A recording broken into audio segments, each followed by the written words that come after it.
تلاش علم عبادت تو درس تسبیح ہے،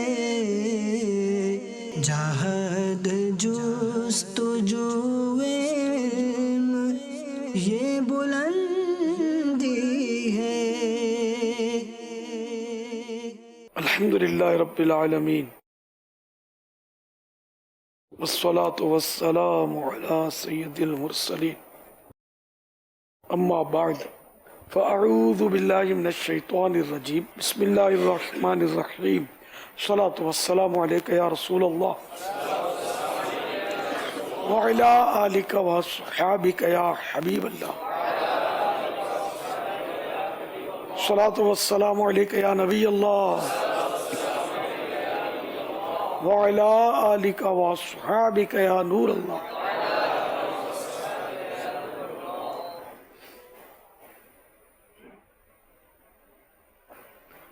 فرمان مصطفیٰ صلی اللہ تعالی علیہ وآلہ وسلم،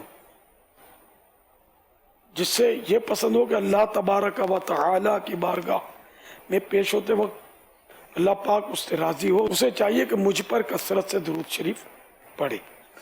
صلو علی الحبیب صلی اللہ تعالی علی محمد۔ کیا آپ میں سے کوئی ایسا ہے جس نے 25 ماہ مسلسل مدنی قافلے میں سفر کیا ہو؟ اٹھ کر دیدار کروا دیں۔ جامعۃ المدینہ کے جدول کے مطابق مسلسل الحمدللہ 25 ماہ ہو گئے ہوں گے، 25 مدنی قافلے مسلسل 3 دن کے، 2 3 دن والے 25 ہو گئے ہوں گے۔ سبحان اللہ۔ کھڑے ہو کر زیارت کروائیں۔ کسی کے 72 میں سے 72 مدنی انعامات یا 70 69 66 63 مدنی انعامات پر عمل، دور حدیث شریف، ماشاءاللہ۔ اور کوئی مدنی انعامات والا؟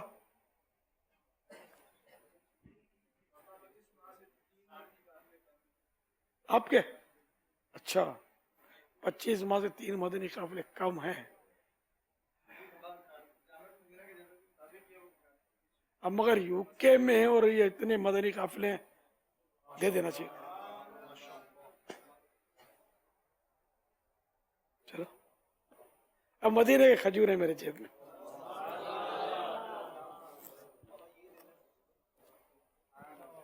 آپ کو نہیں ملا رسالہ؟ نہیں، اس کا بھی کوئی ہو نا حساب کتاب۔ 92 میں سے 92 مدنی انعامات میں سے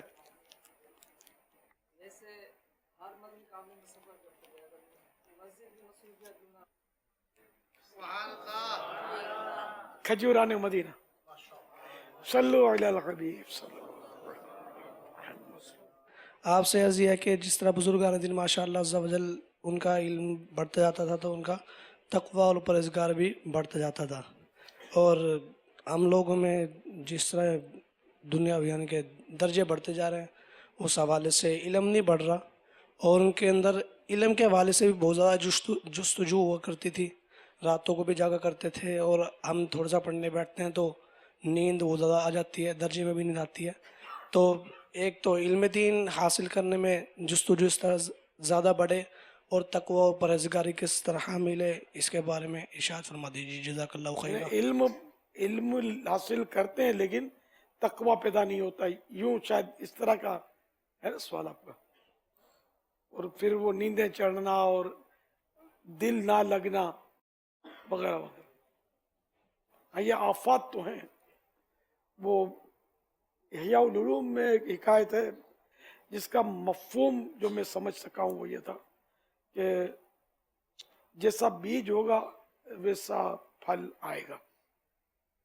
تو اگر بیج عمدہ ہے اور علم دین سے اس کی آبیاری ہوئی تو تقوی، پرہیزگاری اور بہت کچھ اس میں سے وہ حاصل ہوگا اس کو، اور اگر پہلے سے ہی بیج خراب ہے تو اگرچہ وہ علم حاصل کرے گا لیکن وہ مطلب گناہ، تکبر، حرص، ریا وغیرہ کا صدور اس سے ہوگا، جیسا بیج۔ اب یہ کہ آج کل تو ایک تعداد ایسا لگتا ہے کہ ہمارا بیج خراب ہے، علم دین کی خوب آبیاری ہو رہی ہے لیکن حرص اتنی زیادہ ہے جس کی انتہا نہیں۔ اعلیٰ حضرت رحمۃ اللہ تعالی علیہ کو کسی نے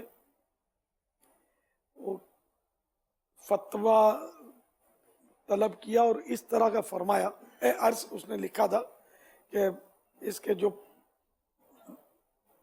اجرت ہو نا وہ بتا دیجیے آپ کہ کتنے پیسے میں بیچوں۔ اس پر اعلیٰ حضرت نے ناگواری کا اظہار فرمایا کہ لوگوں کو کس نے کہہ دیا کہ ہم فتویٰ لکھنے کا پیسے لیتے ہیں؟ اپنے خاندان کا فتویٰ، ہمارے تو اتنے سال سے فتویٰ نویسی ہو رہی ہے، میں 50 سال سے فتوے لکھ رہا ہوں، یا اس طرح کا کچھ ہے۔ ہم نے کبھی آج تک ایک پیسہ بھی فتویٰ لکھنے کا نہیں لیا ہے۔ یہ خیر اعلیٰ حضرت کا تقویٰ ہی تھا، لیکن آج کل علم دین کے تعلق سے مالی حرص بہت زیادہ دیکھی جاتی ہے۔ آواز اچھی ہے، ایک مسجد میں امامت کر رہا ہے، دوسرے نے اگر زیادہ پیسے دکھائیں ادھر شفٹ ہو گیا، ایسے بھی واقعات ہوتے ہوں گے۔ اس کے علاوہ مطلب یہ طبقے میں ایک تعداد ملے گی تو بس وہ گلے شکوے کریں گے، ہم کو ادھر تنخواہ کم ہے، نہ ادھر زیادہ ہے، نہ ہم کو یہ مراعات نہیں ہے اور وہ رعایت نہیں ہے، اس طرح کے ملیں گے۔ حرص مطلب اتنی بڑی نعمت ملی ہے، اس کو آدمی دیکھے۔ اب بینک کے افسروں سے اور اس سے ریس کیا لگانی تھی؟ آپ چاہتے ہیں کہ آپ کے سینے میں جو قرآن ہے وہ نکال لیا جائے، علم دین کی جو نعمت آپ کے پاس ہے وہ چھین لی جائے اور آپ کو کسی سودی ادارے میں لاکھوں روپے کی تنخواہ دے دی جائے؟ یہ چاہتے ہیں کیا؟ اتنی بڑی نعمت اللہ نے عطا کی ہے علم دین کی، اس میں تو سامنے ہم کو ہر مہینے پیسے بھرنے پڑے نا۔ بھیا علم دین پاس رہے گا، حفظ قرآن پاس رہے گا، اس کے لیے ضروری ہے کہ اتنے ہزار ہر ماہ تم پیمنٹ کرو گے، نہیں کرو گے تو اتنی آیتیں بھول جاؤ گے۔ ایک مثال دیتا ہوں، تب بھی یہ سستا ہے سودا کہ پیسے بندہ کہیں اور سے کما کر بھرتا رہے اور اپنے آپ کو حافظ اور عالم علم دین سے مالا مال رکھے۔ ایک سمجھانے کے لیے مثال دے رہا ہوں، گو ایسا ہے نہیں لیکن حرص بہت ہے۔ لکھنے کے پیسے، کتاب لکھا تو اس کے پیسے، کتاب چھاپی تو اس کے پیسے، سب کو پیسے چاہیے، پیسے ہی چاہیے۔ حالت بہت بری ہو گئی ہے۔ میں ایک جنرل بات کر رہا ہوں، ضرورتاً ایک تو ہوگا ضرورتاً پیسے لے گا، یہ اس کی مجبوری ہے، لیکن ایک تعداد ملے گی کہ جو بس شوق ہوگا کہ میرے پیسے ہوں، میرے پاس پلاٹ ہو، مکان میرا عالی شان ہو، اس میں یہ سہولتیں ہوں۔ یہ عام طور پہ ہوتا ہے۔ اور پڑھنے والا بھی ایک ذہن لے کر آتا ہے کہ میں کسی اچھی سی مسجد میں تنخواہ لوں گا۔ اچھا دو، آپ جتنے بھی طلبہ ہیں ان میں غالب اکثریت میں نے جو نوٹ کیا وہ زوردار، وہ خطاب، تقریر، پرجوش شعلہ بیانی کی ان کی پریکٹس ہوتی ہے۔ دعوت اسلامی کے جو مبلغ جس انداز میں بیان فرماتے ہیں، اس طرح کا انداز بہت کم میں نے دیکھا ہے طلبہ کرام میں۔ وہی انداز ہوتا ہے کہ شاید اس لیے کہ وہ اچھی تنخواہ پر کسی مسجد میں وہ خطیب بن جاؤں گا، اللہ بہتر جانے یہ نیت ہے یا نہیں ہے، لیکن کچھ ایسا ہے ماحول۔ اس لیے اللہ تعالیٰ کا شکر ادا کرے کہ ہمیں طلب علم دین کی توفیق ملی، مدنی ماحول ملا جس میں علم دین ہم حاصل کرتے ہیں، تو اس میں وسوسوں کو نہ پالے۔ ہمارے جتنے بھی اکابر ہوئے انہوں نے کیسی قربانیاں دے کر علم دین حاصل کیا، اور حرص کہیں بھی آپ نہیں پائیں گے کہ علم دین کے ذریعے انہوں نے مطلب ہے نا کہ دنیا بنانے کی کوئی مطلب ترکیب کی ہو۔ اس لیے اخلاص پیدا کرے بندہ کہ میں جو بھی کروں گا اللہ کی رضا کے لیے کروں گا، پیسوں کی حرص نہیں۔ مجھے مال اللہ تعالیٰ نے جب تک زندہ رکھنا مقدر فرمایا ہے وہ روزی ضرور دے گا، یہ اس کے ذمہ کرم پر ہے۔ جب تک زندہ رکھے گا روزی تو اس نے دینی ہے۔ اور ہماری حرص جو ہے نا یہ ختم نہیں ہوتی، اور حالت یہ ہے کہ اگر 100 بیان بھی سن لے نا حرص کے خلاف تب بھی حرص جاتی نہیں ہے۔ یہ بھی بتا دو، اتنا ذہن پکا ہو گیا ہے حرص پر۔ ایک جنرل بات کرتا ہوں. دنیا کی مذمت کون نہیں جانتا؟ کس نے نہیں سنی دنیا کی مذمت؟ لیکن دنیا سے بے رغبت ہے کون ہم میں؟ نام زاہد ہوتا ہے، نام زاہد، زاہد کے معنی بے رغبت، اور یہاں دنیا سے بے رغبت جو ہو وہ زاہد کہلاتا ہے. جسے اولیاء کرام زاہدین ہوتے ہیں. تو لیکن ہم لوگ جو دنیا کی مذمت کتنی پڑھتے ہیں، سنتے ہیں، بیان کرتے ہیں، اپنی حالت کیا ہوتی ہے؟ دل میں سب سے بڑی دنیا داری ہمارے دل میں ہوتی ہے. اتنی ہوس، ہرس، طمع، لالچ، یہ مل جائے، وہ مل جائے، وہ ہو جائے، یہ ہو جائے،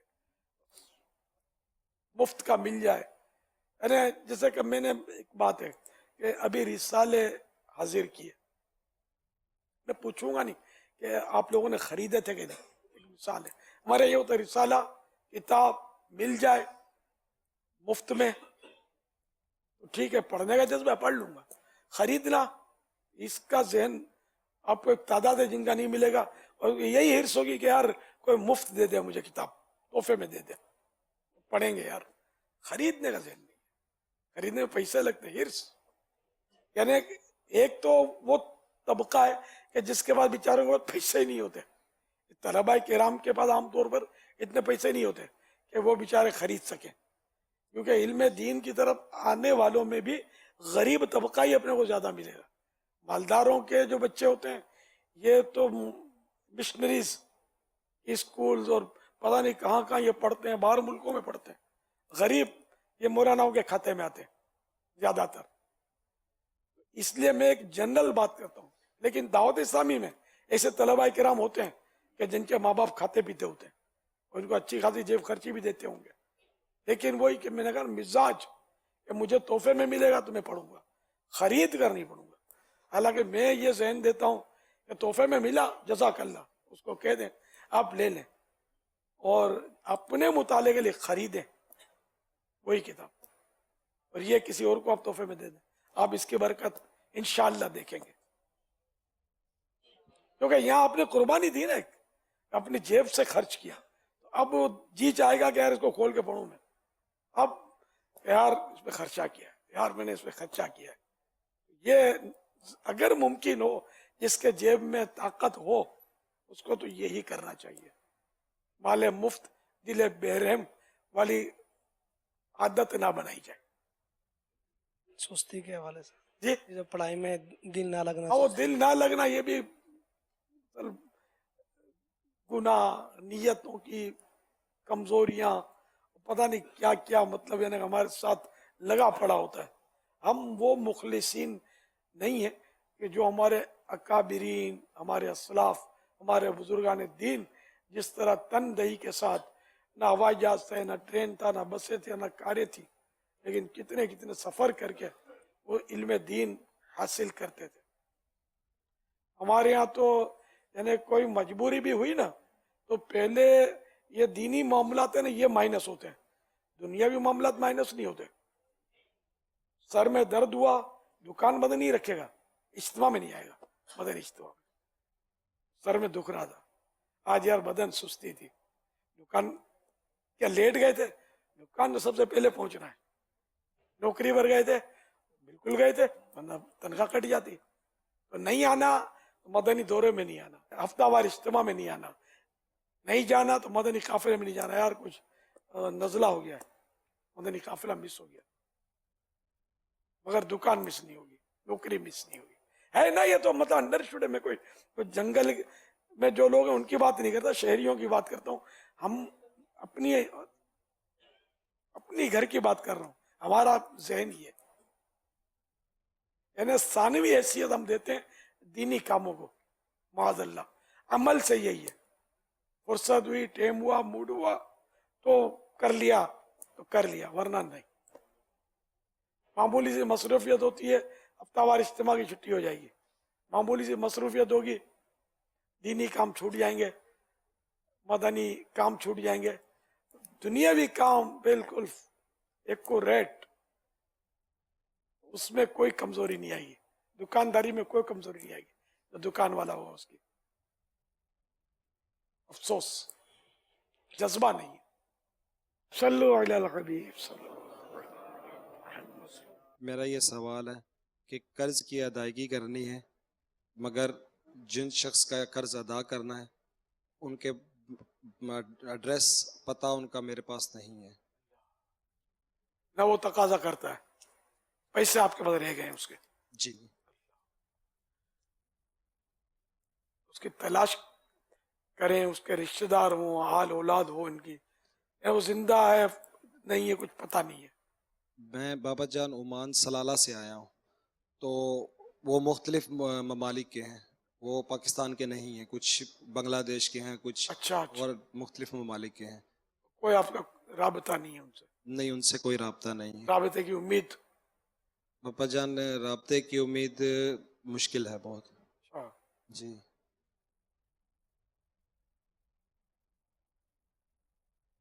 کتنا عرصہ ہوا پاپا جان؟ مجھے ابھی 1.5 ماہ ہوا ہے. ان کو؟ کتنا عرصہ ہوا ان کو تقریباً 1 سال سے تو ہو اچھا, گیا.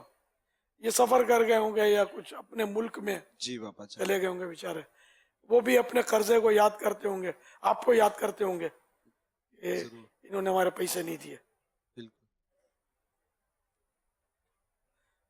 ڈھونڈنا تو چاہیے کہ جہاں جہاں یہ نوکریاں کرتے ہوں ان کی برادری کے لوگ ہوں, اگر کوشش کریں تو شاید ہو سکتا ہے کہ معلوم ہو جائے. ادھر بابا جان زیادہ تر جو لوگ ادھر کام کرتے ہیں, مزدوری کرتے ہیں, کیونکہ میں کنسٹرکشن کا کام کرتا تھا, وہ میرے پاس مزدوری کرتے تھے. اچھا, تو جو باغے جن کا میں گھر بنا کے دیتا تھا ادھر سے مجھے ادائیگی نہیں ہوئی, تو وہ قرض مزدوروں کا میرے سر پر چڑھ گیا.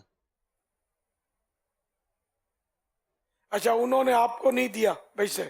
مجھے وہ عمانی جو لوگ ہیں, عربی لوگ, ان کی طرف سے ادائیگی نہیں ہوئی پیسوں. اچھا, تو مزدور تو ذرا آپ نے رکھے تھے, ذمہ داری تو آپ ہی کی ہے جی ان کو پیمنٹ کرنا, یوں مطلب ترکیب آؤٹ ہو گئی. جی, ان کا کچھ ادھر کوئی رشتہ دار وغیرہ نہیں, میں نے پتہ کروایا تھا. شرعی طور پر جو فقیر ہو, فقیر شرعی کو وہ رقم دینی ہوگی, یہ نہیں کہ وہ نہیں ملے تو اب وہ رقم آپ کی ہو گئی, ادا تو کرنی ہوگی. انشاءاللہ سر. یہ جو رقم دیں گے یہ ان کی طرف سے صدقہ کریں گے؟ جی ہاں, ان کی طرف سے ان کے نام جو نہیں ہم ملے ہی نہیں, ملے نہیں یا فوت ہو گئے اور کوئی وارث بھی نہیں ہے, تو یہ ان کی طرف سے آپ خیرات کر دیں گے وہ رقم, اور اگر پھر وہ خیرات کرنے کے بعد وہ مل گئے تو دینا ہوگا. پھر دوبارہ ان کو دینا ہوگا, اور وہ جو صدقہ ہوگا وہ ان کی طرف سے ہو جائے گا. نہ صدقہ نفل ہو جائے گا, کیونکہ وہ حقوق العباد کا مسئلہ بڑا پیچیدہ ہے, بندوں کے حقوق کا اسلام کو بڑا لحاظ ہے. مجھے اسی چیز کا ڈر تھا کہ بس قبر میں جا کے کہیں ماشاءاللہ یہ ٹرائی نہ ہو. 1.5 مہینہ آپ کو مدنی ماحول میں ہوا ہے اور کیسی کڑن پیدا ہو گئی ہے. بابا جان میں کافی عرصے سے بیعت ہوں آپ کی, اور 2 بار میں نے آپ کو خواب میں بھی دیکھا تھا, تبھی میں نے آپ کی بیعت کی تھی, اور امامہ شریف بھی ادھر مجھے سلالے میں پہنایا گیا تھا, عبد الماجد تاری بھائی نے پہنایا تھا. ماشاءاللہ, تو ایک بار آپ مجھ سے ناراض تھے, تو ایک بار مجھ سے راضی ہو گئے خواب میں, تو پھر میں نے بیعت کر لی. ماشاءاللہ. جزاک سلالہ شریف سے آئے, جی سلالہ شریف. سلالہ شریف تو آپ تو گئے نا. پاپا میں تو چاہ رہا تھا آپ کے ساتھ چلوں ایک بار. ہاں یار, اچھا, ابھی وہاں تو انبیاء کرام کے مزارات بھی بتائے جی جاتے پپا ہیں. جان, میں صاحبزادہ صاحب سے بھی میری ملاقات ہوئی تھی وہاں پہ جب گئے تھے. ہاں ماشاءاللہ, ہمارے آئے تھے بڑے شہزادے. سلالہ شریف میں تو میرا بھی ہے, دل تو ہے, حاضری دوں. عرض کی تھی وہاں بابا مدینے کی یاد آتی ہے. ہاں, بابا جان وہاں پہ جو نبی صالح علیہ السلام, نبی صالح بن ہود علیہ السلام کا دربار ہے, تو وہاں پہ کافی, وہاں پہ چڑیا کیا آواز, ہوا کی بھی آواز نہیں آتی, ہوا کی بھی آواز نہیں ہے, اور سامنے سمندر ہے, تو طوفان آیا تھا لیکن سمندر دربار کی طرف نہیں گیا. الحمدللہ. خواہش تو ہے, اب یہ کہوں کہ بہت خواہش ہے, اگر بہت خواہش ہوئی تو پہنچ جاؤں گا انشاءاللہ. اللہ اگر بہت خواہش ہو جائے, سست بہت ہوں. انشاءاللہ. ابا اتنی ساری باتیں ہوئی, اتنے سارے وہ ہوئے, سارا کچھ کوئی اعلان نہیں کیا ہے کچھ جو مدنی مدنی فیس کوئی تو میں ایسا تھا نہیں. تو یہی ہے 12 دن تک اب کورس وغیرہ کریں گے یہیں پہ فیضان مدینہ میں ہی ہے انشاءاللہ. ماشاءاللہ. صلو علی الحبیب صلی اللہ علیہ وسلم. اسلام بھائی کے یہ سوال تھا کہ اگر کسی شخص نے نفل شروع کیے, نفل جی وہ شروع کیے اور توڑ دیے, تو اس صورت میں قضا واجب ہوتی ہے, پورے کرنا واجب ہو جائے گا. یعنی وہ لیکن واجب نفل شروع کرنے سے پورے کرنا واجب ہو جائے گا.